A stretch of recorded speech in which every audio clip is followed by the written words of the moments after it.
பேரிடர் காலத்தில் இருந்த சந்தை என்பது குறைந்த வட்டி வீதத்தையும் அதே நேரம் மக்களிடம் நிறைவான பணத்தையும் கொடுத்திருந்த காரணத்தாலும், அதேவேளை அரசாங்கம் கொடுத்த மானியங்கள் போன்றவை அல்லது கடன் உதவிகள் போன்றவை சிலரை அவ்வாறான தூண்டுதலுக்கு உட்படுத்தியதாலும் இந்த வீட்டுக் கொள்வனவர்களுக்கு வீட்டின் சந்தை என்பது தன்னுடைய விலையை விட மிகவும் அதிகமான ஒரு உச்சத்தை எட்டியது. கனடாவின் வரலாற்றிலேயே 11 தடவை 2 வருடங்களுக்குள் வட்டி என்பது உயர்ந்தது. இதுதான் முதல் தடவை. இவ்வாறான நிகழ்வு கனடாவின் வரலாற்றில் எப்பொழுதும் இடம்பெறவில்லை. 0.25% என்கின்ற புள்ளிகளின் அடிப்படையில் இந்த வட்டி வீத உயர்வு என்பது இந்த உக்ரைனின் போர் ஆரம்பத்தின் பின்னான காலத்தில் இடம்பெற்றது. வேரியபிள் மோட்கேஜ் எனப்படுகின்ற அதாவது வட்டி வீதம் ஒரே அளவாக தீர்மானிக்கப்படாத இந்த அடைமான கடன்கள் வைத்திருந்தவர்களுக்கு இரட்டடிப்பாக அல்ல, இரட்டடிப்புக்கு மேலான தொகையாக அது சென்றிருந்தது.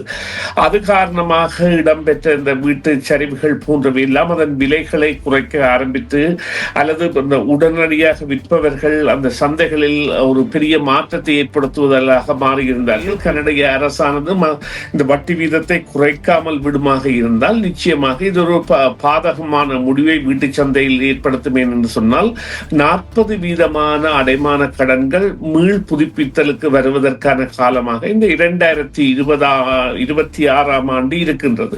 இந்த ஆண்டு ஜனவரி என்பது சுமார் 19% வீடு குறைந்திருக்கின்றது என்று, அந்த வீட்டின் குறைவு என்பது சுமார் 400 வீடுகள் 500 வீடுகள் குறைய விற்கப்பட்டிருக்கின்றன. அதே போல விற்பனை காலம் என்பது 35 அல்லது 36 நாளில் இருந்து இப்பொழுது சராசரியாக 45 நாட்கள் சந்தையில் இருக்கின்றது. சராசரி என்றால் ஒரு வீடு 30 நாளிலும் விற்கப்பட்டிருக்கலாம், மற்ற வீடு 90 நாட்களும் விற்கப்பட்டிருக்கலாம். ஆனால் சராசரியான காலம் என்பது 45 நாட்களில் விற்கப்பட்டிருக்கின்றது. அதை விட இந்த தொடர்மாடி கட்டிடங்களின் குடியிருப்புகள் என்பன மிகவும் வீழ்ச்சியான விலையை சந்தித்திருக்கின்றன.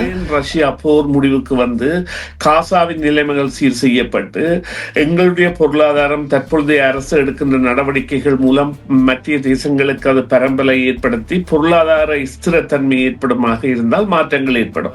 நவம்பர் மாதம் அமெரிக்காவின் இடைத்தேர்தல், அதாவது இந்த மிட் டேர்ம்ஸ் எனப்படுகின்ற தேர்தல் வந்து 2 சபைகளையும் டெமோக்ராட்டிக் கைப்பற்றக்கூடியதாகவோ அல்லது ஒரு சபையைத்தானும், அதாவது ஹவுஸ் ஆஃப் ரெப்ரசன்டேட்டிவ் அல்லது செனட், 2இல் ஒன்றை தன்னும் அவர்கள் கைப்பற்றுவார்களாக இருந்தால் அது நிச்சயமாக டொனால்ட் ட்ரம்பின் அந்த இப்பொழுதைய ஆட்டத்தை வெறுமனே குறைக்கும்.